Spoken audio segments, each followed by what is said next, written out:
All right, so let's do Joshua chapter 4. So the children of Israel have just recently crossed or are crossing the Jordan River at this time, you remember from the last chapter. And this one, Joshua places 12 stones to commemorate the crossing of the Jordan. Remember that there was some specific instructions that Moses had given Joshua and the Israelites of what to do when you first cross over. Joshua is magnified before the children of Israel as they cross the Jordan. After the priests bearing the ark pass over, the river returns to its course. All right, so verse 1, and it came to pass, when all the people were clean passed over Jordan, the Lord spake unto Joshua, saying, Take you 12 men out of the people, out of every tribe of man, and command them, saying, Take you hence out of the midst of Jordan, out of the place where the priest's feet stood firm, 12 stones. You shall carry them over with you, and leave them in the lodging place where ye shall lodge this night. Then Joshua called the 12 men whom he had prepared of the children of Israel out of every tribe a man. So they're taking these stones from one side of the river and putting them on the other side where they're going to stay. Verse 5, Joshua said unto them, Pass over before the ark of the Lord your God into the midst of Jordan, and take ye up every man of you a stone upon his shoulder, according unto the number of the tribes of the children of Israel, that this may be a sign among you, that when your children ask their fathers in time to come, saying, What mean ye by these stones? Then ye shall answer them, that the waters of Jordan were cut off before the ark of the covenant of the Lord when it passed over Jordan. The waters of Jordan were cut off, and these stones shall be for a memorial unto the children of Israel forever. And the children of Israel did so as Joshua commanded, and took up 12 stones out of the midst of Jordan, as the Lord spake unto Joshua, according to the number of the tribes of the children of Israel, and carried them over with them unto the place where they lodged, and laid them down there. So these are actually being pulled out of the river and taken with them, not just from the other side over. Verse 9, and Joshua set up 12 stones in the midst of Jordan, in the place where the feet of the priests which bear the ark of the covenant stood, and there they are unto this day. So there's two things here. There's one man of each tribe responsible for picking up a stone out of Jordan and carrying it with them to the place where they're going to stay that night after they've crossed over. Then Joshua took 12 stones and put them in the river Jordan where the priests are standing. You remember the priests with carrying the ark over the shoulders, they walked into the water and the water parted after they walked in. So they're basically standing in the water, letting everybody go by as the waters parted. So he put 12 stones there in the river Jordan so that they could memorialize that spot, basically.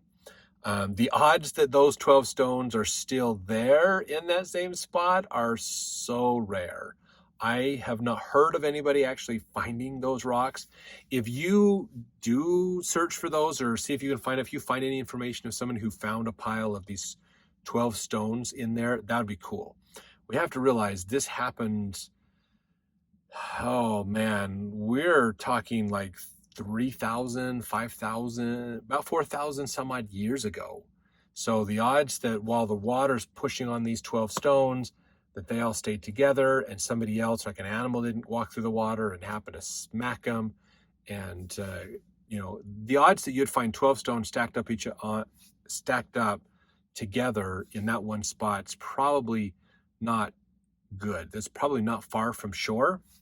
So there's a good chance that the water, if they had a bigger force of water, like a flood come down, because the torrential rains up higher, probably knock that down, or an animal coming through knock that down. There's all kinds of reasons why there's a good chance those stones are not there today, but they might be. So if you know, I haven't heard of anybody who's found that. So if you do, put that in the comments. We'd love to see more about that.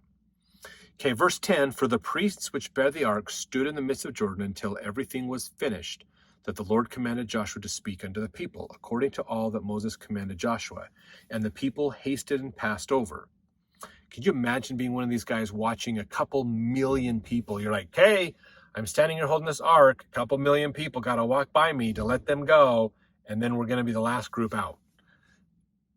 This is hours of time has passed for these four men to stand there holding the ark doing that. I don't know if they had other priests that would come up and like swap off with them, probably, but it took hours probably for this to happen, most of the day. So verse 11, it came to pass when all the people were clean passed over, that the ark of the Lord passed over, and the priests in the presence of the people. And the children of Reuben, the children of Gad, half the tribe of Manasseh, passed over armed before the children of Israel, as Moses spake unto them.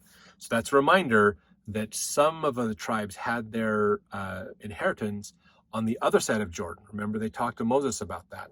And so the men of those tribes came over with the rest of Israel, basically, because they're going to help Israel get established in the promised land. Then they'll go back to their land. So verse 13, about 40,000 prepared for war passed over before the Lord unto battle to the plains of Jericho. So that's just Reuben, Gad, and half of Manasseh, that 40,000 strong.